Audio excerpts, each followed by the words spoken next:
Long ago, in a village surrounded by mountains and tranquil rivers, there lived a boy named Elias. His house was small, made of mud and wood, with windows that let in the cold wind at night. He had no shoes, and his clothes were mended many times by his mother, Donna Lydia, who sold boiled corn at the village market. But inside Elias's thin body and calloused hands was something that could not be torn or worn, a burning dream. Every day, Elias walked more than 4 miles to get to school. The ground was hard, covered in stones and dust. He often returned with bleeding feet, but he never gave up. He wanted to be a creator of solutions, someone capable of making people's lives better. He thought about his mother who worked late, and about the darkness of the house at night. If I could bring light, even on the darkest nights, Mom wouldn't have to work in the dark, he muttered to himself. With what little he could find, he began collecting scraps of metal, dead batteries, and old cans from the village dump. He spent hours trying to assemble something that worked, a small wind generator or a lamp powered by scrap metal. But nothing worked. The first motor fell apart. The second wire caught fire. The third didn't even turn. And when he took his attempts to school, his classmates laughed at him. "You should sell corn with your mother. Creating light with the wind? How silly!" Elias felt sad, but he wouldn't let it get to him.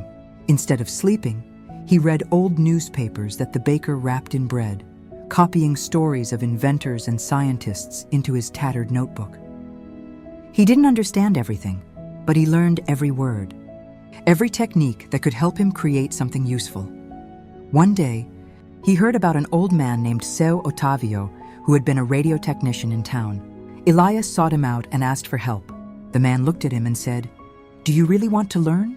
"Yes, I want to help my mother," Otavio smiled. "Then bring courage. We'll find the rest together."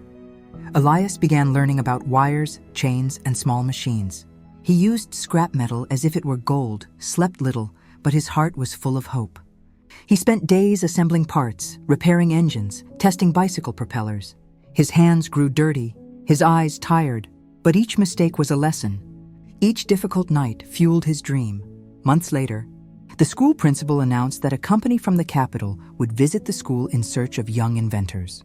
The students were excited, but Elias remained silent, feeling the weight of lonely nights. That night, his friend Anna came to him and said, "You always talk about wind and light. Maybe it's your time, Elias." Elias thought of his mother, of the dark nights and her calloused hands. He decided to try again. Using pieces of broken bicycles, rusty cans, and used batteries, he assembled a small wind generator. He worked until the first rays of sunlight appeared. And then it happened. The motor turned. The old lamp he had patched together turned on, illuminating the room with a soft, steady light. For the first time, the house was bright at night. The next day, he took his invention to school in a box. His classmates showed him drawings, models, and toys. When it was his turn, his hands were shaking. "This is a wind generator," he said. "It runs on scrap metal." He turned the propeller, and the light shone before everyone. The company engineer approached and asked, "Where did you get the parts from?" "From the trash," Elias replied. The man was silent, then smiled. "You saw value where others see waste. That's what the world needs." Elias won the competition and received an engineering scholarship. Years later, her wind turbine illuminated dozens of homes in poor villages. At night, when the wind blew, small lamps lit up one by one, as if stars had descended to earth. Donna Lydia's house shone atop one of them, reminding everyone that a boy's dream can light up the world. In life, many fall, make mistakes, or are the butt of laughter. But those who keep trying turn failures into stepping stones.